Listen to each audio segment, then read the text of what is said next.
के 2 बजे सारा शहर सो रहा है। कुछ लोग घरों में, कुछ लोग होटलों में, तो कुछ बेघर लोग फुटपाथ पे। फिर अचानक से एक पत्थर उड़ता हुआ आता है और वो सिर्फ एक पत्थर रह जाता है जिसपे उन फुटपाथ पर सो रहे लोगों का एक खून का निशान है। ये कहानी कोई आम कहानी नहीं है। ये एक ऐसे किलर की कहानी है जो ना ही कभी पकड़ा गया और शायद ना ही कभी पकड़ा जा सकता है। ये कोई लाउड स्टोरी नहीं है, ना ही कोई चेज, ना ही कोई गन शॉट्स, बस एक शहर और उसके फुटपाथ पर सो रहे लोग।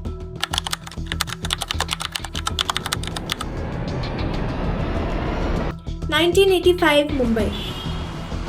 रात को लोग फुटपाथ पर और कुछ सड़कों पे चैन की नींद सोते थे ताकि अगले दिन वो कुछ कमा सके। लेकिन हैरानी की बात ये थी कि वो अगले दिन का सूरज भी नहीं देख पाते थे। कारण सर कुचला हुआ एक भारी पत्थर से एक ही जगह पे 2 नहीं 3 नहीं बल्कि 4 से ज्यादा बारी वार किया गया। ना ही कोई चोरी, ना ही कोई गवाह और ना ही कोई आवाज। पुलिस को पहले लगा कि कोई एक्सीडेंट है, कोई गाड़ी चला के चले गया या कोई शराबी नशे में आके इनको पत्थर मार के चले गया।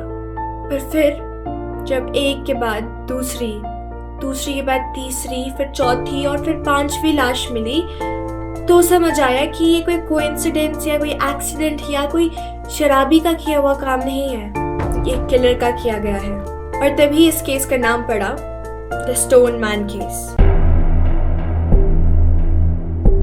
स्टोन मैन क्यों? क्योंकि हर मर्डर का वेपन सिर्फ एक ही होता था, एक भारी पत्थर। ना ही कोई चाकू, ना ही कोई गन, ना ही कुछ, सिर्फ शहर का बोझ उठाया गया और किसी के सर पर गिरा दिया गया। इस किलर के विक्टिम बेघर फुटपाथ पे सोते थे, जो एक वक्त की रोटी भी मुश्किल से खाते थे। उनसे कौन ही बदला लेगा? उन्हें क्या पता था उनका अंत इस तरीके से हुआ। বিজয়নন্দ পার্কে উদ্ধার হয়েছিল এক যুবকের থ্যাতলানো মৃতদেহ। সেবারও দেহের পাশে পড়েছিল রক্তমাখা পাথর। विक्टिम्स का नाम याद ही कौन रखता है? वो बेघर थे, फुटपाथ पर सोते थे और अकेले थे, इनविजिबल। और हर सुबह वो इस उम्मीद से उठते थे कि आज शायद से वो एक ढंग की रोटी खा पाए। इन विक्टिम्स में सिर्फ एक ही चीज कॉमन थी, वो थे ये लोग गायब थे। सच में नहीं, पर सोसाइटी के लिए ये लोग पहले ही गायब थे। इनकी तरफ कोई देखता भी नहीं था। जब पहले ये मर्डर हुए इनको इतनी इम्पोर्टेंस नहीं दी गई। बेघर लोगों को इम्पोर्टेंस देता भी कौन है? पर फिर डर तब फैला जब मुंबई के बाद कोलकाता में भी सेम हरकतें होने लग गई। এই মৃত্যু খুনি কি স্টোনম্যান? ব্যক্তিগত শত্রুতা নাকি Stoneman? Same pattern, same wounds और सेम साइलेंस। मुंबई में 12 केसेस मिले और कोलकाता में 13। पुलिस मानती है कि जो रियल नंबर है वो ज्यादा भी हो सकता है। वही रीजन आधे केसेस रिकॉर्ड ही नहीं किए गए। जब इन केसेस का नंबर बढ़ा तो पुलिस को होश आया और उन्होंने इस क्राइम को रोकने के लिए कुछ कदम उठाए। रात को पेट्रोलिंग स्टार्ट कर दी, पब्लिक में वार्निंग्स लगा दी और बेघर लोगों को फोर्सफुली उनकी जगह से हटा दिया। पर जो किलर था वो एक कदम आगे था। जब भी वो अपना अगला शिकार करता, ना ही कोई फिंगरप्रिंट्स छोड़ता, ना ही कोई निशान, ना ही कोई आई विटनेस और ना ही कोई ट्रेस। 1987 के बाद ये मर्डर्स होना रुक गए।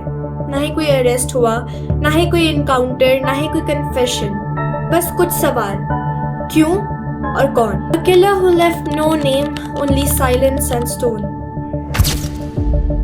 ये केस डिस्टर्बिंग नहीं था क्योंकि वो ब्रूटल था, पर इसलिए क्योंकि उसका एंड ही नहीं है। नहीं, स्टोनमैन के पीछे इंसान कभी पकड़ा गया और शायद ना ही कभी पकड़ा जाए, और इस रीजन से शायद ये केसेस फिर होने लग जाए। स्टोनमैन की कुछ थ्योरीज बनी। पहला, द इनविजिबल किलर। किलर खुद होमलेस हो सकता था, लोगों की जान पहचान थी और जानता था फुटपाथ पर रहने वाले लोगों की जिंदगी कैसे होती है। रात का रिदम, पुलिस की मूवमेंट का अंदाजा और पत्थर उठाना, और सबसे डरावना पार्ट वो भीड़ का हिस्सा था, इसीलिए ही नहीं दिख रहा था। शायद वो उन बेघर लोगों में से एक था, तंग हुआ, मेंटली डिस्टर्ब्ड, या बस एक खुंदक जिसको निकालने के लिए वो लोगों पे वार कर रहा था, उनकी जानें ले रहा था। Theory 2, the worker with raise. कुछ लोग कहते हैं किलर एक डेली वेज या मिल वर्कर था। हर दिन सेम रूटीन, हर दिन सेम फुटपाथ और धीरे धीरे जमा होता हुआ वो गुस्सा एक दिन एक फुटपाथ पर सोते हुए इंसान पर निकल गया और शायद वो निकला हुआ गुस्सा उसे सुकून देने लगा और उससे कंट्रोल नहीं हुआ और एक के बाद एक मर्डर करता गया। पर अगर इतना गुस्सा था तो एक भी गलती क्यों नहीं की? गुस्से में तो लोग अक्सर गलतियां कर देते हैं ना। थ्योरी नंबर 3, एक या दो किलर्स। मुंबई और कोलकाता, एकदम सेम स्टाइल, सेम पैटर्न और सेम सोसाइटी के लोग, फुटपाथ पर सोने वाले। पर कोई डायरेक्ट लिंक नहीं था। या तो एक किलर शहर बदल गया या फिर किसी ने इंस्पायर होके कॉपी कर लिया। पर दोनों केसेस एक साथ रुकना, ये काफी सोचने वाली बात है। Same pattern, almost same time पे चालू होना और सेम टाइम पे खत्म होना कोइंसिडेंस तो नहीं है। क्या ये किलर्स का ग्रुप था या कोई एक ही इंसान जो जगह बार बार बदल रहा था? Theory 4, the last theory, system failed not the police. ये थ्योरी सबसे ज्यादा अनकंफर्टेबल है। किलर इसलिए बच गया क्योंकि विक्टिम्स की प्रायोरिटी नहीं थी। वो फुटपाथ पर सोने वाले बेघर लोग थे। मीडिया प्रेशर कम था, पब्लिक आउटरीच ऑलमोस्ट जीरो थी। किसी को जानों की परवाह नहीं थी, सिर्फ इसलिए क्योंकि वो कुछ कमाते नहीं थे, उनका कोई स्टैंडर्ड नहीं था। पर तब भी थे तो वो इंसान ही ना। क्यों ये केस अभी भी इतना डरावना है? ना ही कोई चेहरा, ना ही कोई नाम और ना ही कोई के लिए जस्टिस। सिर्फ एक पैटर्न जो अचानक शुरू हुआ और अचानक ही खत्म हो गया, जैसे किसी ने डिसाइड किया हो अब बस और नहीं। शायद स्टोनमैन मर गया, शायद किसी और केस में जेल में है या शायद वो कभी क्रिमिनल था ही नहीं, सिर्फ एक शहर का रिफ्लेक्शन था। क्योंकि कुछ मर्डर्स आदमी नहीं करते हैं, सिस्टम करता है। शायद ये मर्डर्स प्लान थे, किसी साइकोटिक सीरियल किलर से नहीं बल्कि सिस्टम से।